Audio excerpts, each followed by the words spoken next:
এবং স্মরণ করো যখন আমি কাবা গৃহকে মানুষের জন্য মিলন কেন্দ্র এবং নিরাপদ স্থল করলাম এবং বললাম মাকামে ইব্রাহিমকে সালাতের স্থান হিসেবে গ্রহণ করো, এবং ইব্রাহিম ও ইসমাইলকে বলেছিলাম আমার গৃহকে তাওয়াবকারী, ইতিকাবকারী এবং রুকু ও সাজদাকারীদের জন্য পবিত্র রাখবে। সূরা বাকারা আয়াত নম্বর 125, অর্থাৎ 2 নম্বর সূরার 125 নম্বর আয়াত। এখানে আল্লাহ বলছেন এবং স্মরণ করো যখন আমি কাবা গৃহকে মানুষের জন্য মিলন কেন্দ্র। তো কাবা গৃহ হচ্ছে আমাদের সমস্ত মসজিদের একটা মডেল। সেই মডেল কাবা গৃহকে বলা হচ্ছে মানুষের জন্য মিলন কেন্দ্র। তার মানে কাবা গৃহকে যদি আমরা মডেল ধরি, তাহলে আমাদের মসজিদগুলো আমাদের সমাজের জন্য মিলন কেন্দ্র এবং নিরাপদ স্থল করলাম।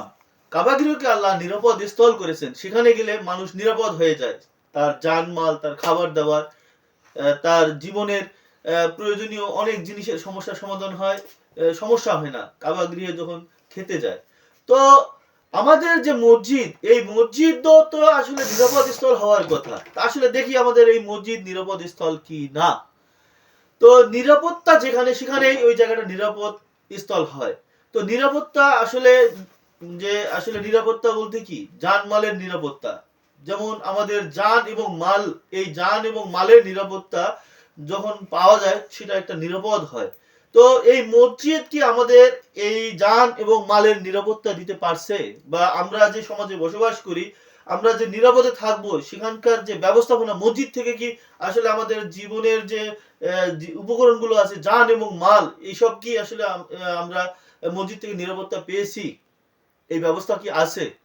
এরপরে আরেকটা বিষয় যদি আমরা খেয়াল করি যে নিরাপত্তা, সেটা হচ্ছে আমাদের আমাদের মৌলিক যে চাহিদাগুলো, অন্ন, বস্ত্র, বাসস্থান, চিকিৎসা ও শিক্ষা।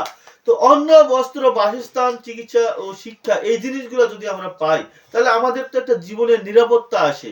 তো এই যে মসজিদ থেকে নিরাপত্তা, যে আমাদের মৌলিক যে বিষয়গুলো, এই বিষয়গুলোর কি নিরাপত্তা আমরা মসজিদ থেকে পেয়েছি?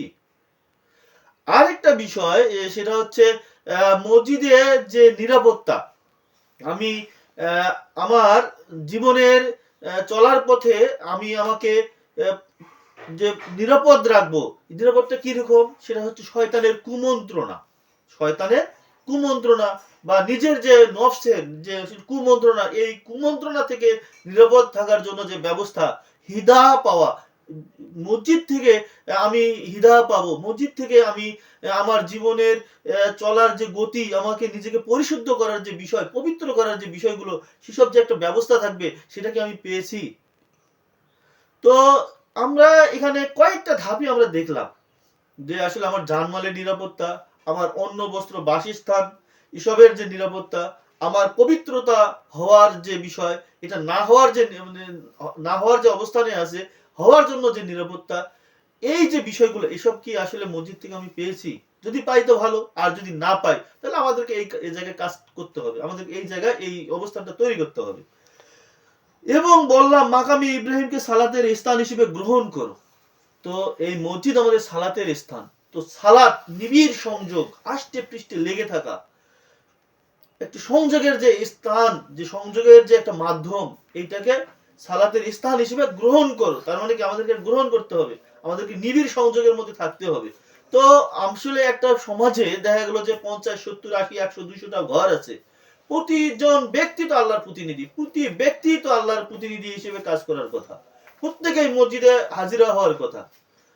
তো সবাই কি আসলে আমরা মসজিদে হাজির হই? এবং মসজিদ থেকে আমরা যে মিলনের যে জায়গা, যে ব্যবস্থা, এই মিলনের ব্যবস্থা কি করছি আমরা?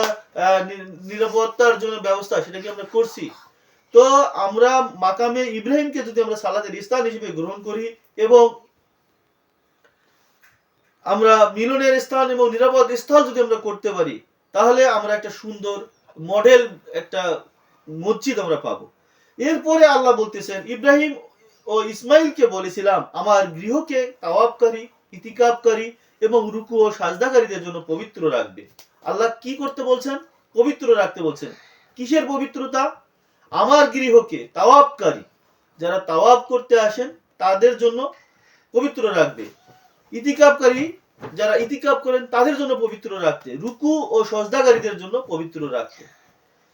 তো এখন তাওয়াব আমাদের এই মসজিদে তো তাওয়াব নাই, কাবা গৃহেও তাওয়াব, কিন্তু ইতিকাফকারী, এই যে ইতিকাফ, আমরা যে ইতিকাফ করি সাধারণত বছরের শেষে অল্প কিছু সংখ্যক মানুষ আমরা তা ইতিকাফ করার জন্য আসি।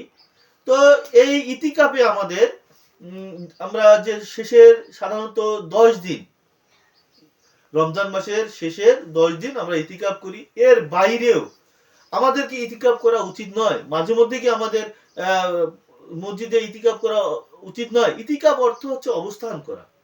তো আমাদের মসজিদে একটা দীর্ঘ সময় নিয়ে, একটা সুন্দর মন নিয়ে আমাদের ইতিকাফ করা দরকার। এই প্রচলনটা অনেক মসজিদে নাই। তো এই যে ইতিকাফ আমাদের আসলে বিভিন্ন সময় বিভিন্ন জনকে আসলে ইতিকাফ করে আমাদের পরিশুদ্ধতার ব্যবস্থা আমাদেরকে করা দরকার। এবং রুকু ও সাজদাকারীদের জন্য পবিত্র রাখবে, যারা রুকু করে, যারা সিজদা করে। রুকু মানে কি? মেনে নেওয়া, নিজেকে নমনীয় করে নেওয়া।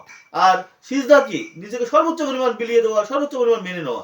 তো রুকু ও সাজদাকারীদের জন্য পবিত্র রাখবে। আসলে পবিত্রতার যে বিষয়টা, পবিত্রতা আমাদের অন্তরের পবিত্রতা এবং ঘরের যে পবিত্রতা। তো একটা মসজিদের পবিত্র রাখার জন্য বিভিন্ন ধরনের পাপ, অন্যান্য খারাপ যে জিনিস যাতে না হয়, বা খারাপ বিষয়, যেমন খারাপ বলতে যে জিনিসগুলো যেমন ময়লা জাতীয় বা হচ্ছে আপনার অপবিত্র জিনিস, সেই জিনিসগুলো যেন মসজিদে না থাকে সেই ব্যবস্থা করা। সাধারণত প্রতিটা মসজিদে আল্লাহ দেয় এই ব্যবস্থা আছে। কিন্তু অন্তরের যে পবিত্রতা, রুকু ও সাজদাকারী যারা যারা নিজেকে বিলিয়ে দিতে চায়, যারা নিজেকে পবিত্র করতে চায়, তাদেরকে পবিত্র করার যে ব্যবস্থা, যেমন এই পবিত্র করার ব্যবস্থা হইতে পারে এভাবে। আমরা বিভিন্ন ধরনের আলোচনা, ইসলামিক আলোচনা, বিভিন্ন ধরনের দার্স গাস্ত, এর মাধ্যমে আমরা পবিত্র হতে পারি। তো এই যে রুকু ও সাজদাকারীর জন্য পবিত্র রাখবে, আমরা যদি পবিত্র হই তাহলে আমাদের আমরা সুন্দর একটা মসজিদ পাবো। তো এই আয়াত থেকে আমরা যেটা পাই সেটা হচ্ছে মানুষের জন্য মিলন কেন্দ্র, অর্থাৎ একটা সমাজের যারা আছেন প্রতিটা ব্যক্তি, যেহেতু আল্লাহর দেওয়া প্রতিনিধি, প্রত্যেকেই সেখানে উপস্থিত থাকবেন।